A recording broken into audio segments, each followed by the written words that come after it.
Basis and procedure of charging income tax, ये section 4 के अंदर हमें बता रखा है इनकम टैक्स एक्ट 1961 में। हम इनको बेसिक प्रिंसिपल्स भी कह सकते हैं कि किस तरीके से हम इनकम टैक्स चार्ज करते हैं। तो सबसे पहले कि इनकम टैक्स जो है एनुअल टैक्स है, एनुअली लगता है, ऐसा नहीं है कि हर 6 महीने में 3 महीने में ये टैक्स लग रहा है। एनुअल टैक्स है, सिंपल सी बात है। प्रीवियस ईयर में कमाई गई हुई टैक्सेबल इनकम पर असेसमेंट ईयर में, जो करंट असेसमेंट ईयर चल रहा है, उस पर टैक्स लग जाता है। उसके बाद जो टैक्स रेट है वो कौन फिक्स करता है कि कितना टैक्स रेट होएगा? फाइनेंस एक्ट जो है, एनुअल फाइनेंस एक्ट है, वो उसके द्वारा फिक्स किया जाता है टैक्स रेट। हर एक व्यक्ति पर टैक्स लगता है जो सेक्शन 2 सबसेक्शन 31 के अंदर बता रखे हैं। सेक्शन 2 सबसेक्शन 31 के अंदर हमें पर्सन की डेफिनेशन दे रखी है कि पर्सन के अंदर कौन कौन आते हैं, वो हम आगे डिस्कस करेंगे। उसके बाद है हमारा नेक्स्ट पॉइंट कि जो पर्सन की टोटल इनकम है ना, उस पर टैक्स लगता है। ना कि मैंने कहा कि आपको किसी हाउस प्रॉपर्टी से अगर मान लो इनकम जनरेट हुई है, उस पर आपका इनकम टैक्स लग गया, नहीं।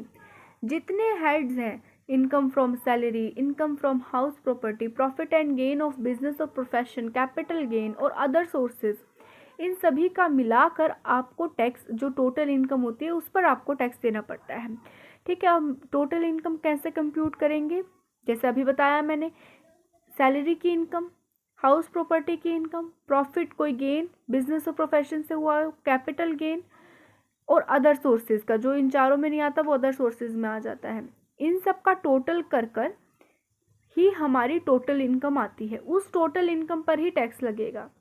ठीक है, इसके बाद हमें बता रखा है कि जो टोटल इनकम है किसी भी एसएससी की, या हम कह सकते हैं जिस पर टैक्स लगेगा, उसको निकालने का क्या प्रोसीजर है। तो सबसे पहले क्या है कि इनकम को हमें क्लासिफाई करना है 5 हेड के अंदर। जैसे मैंने बताया आपको, salary, house property, business and profession, capital gain, इन सब के अंदर हमें क्या करना है, क्लासिफाई करना है इनकम को कि ये इस हेड की है, ये इस हेड की है, ये इस हेड की है। क्लासिफाई करने के बाद ईच हेड में से, जितने भी हेड हैं उनमें से उनकी जो हमारी डिडक्शंस है ना, हर हेड की अपनी एक डिडक्शंस होती हैं, उन डिडक्शंस को माइनस कर देना है। उसके बाद उन डिडक्शन को डिडक्ट करने के बाद जो हमारी असेसेबल इनकम आ जाएगी सभी हेड्स की, उन असेसेबल इनकम को हम जब एग्रीगेट करेंगे ना, टोटल करेंगे उन सभी असेसेबल इनकम का, तो हमारी ग्रोस टोटल इनकम, जिसे हम शॉर्ट में GTI कह देते हैं, वो निकल कर आ जाएगी। अब ग्रोस टोटल इनकम में से हमें डिडक्शंस माइनस करनी है 80C से लेकर 80U तक की, और जो इसके बाद बैलेंस बचेगा वो हमारी टोटल इनकम है, और इसी टोटल इनकम पर हमारा टैक्स लगेगा।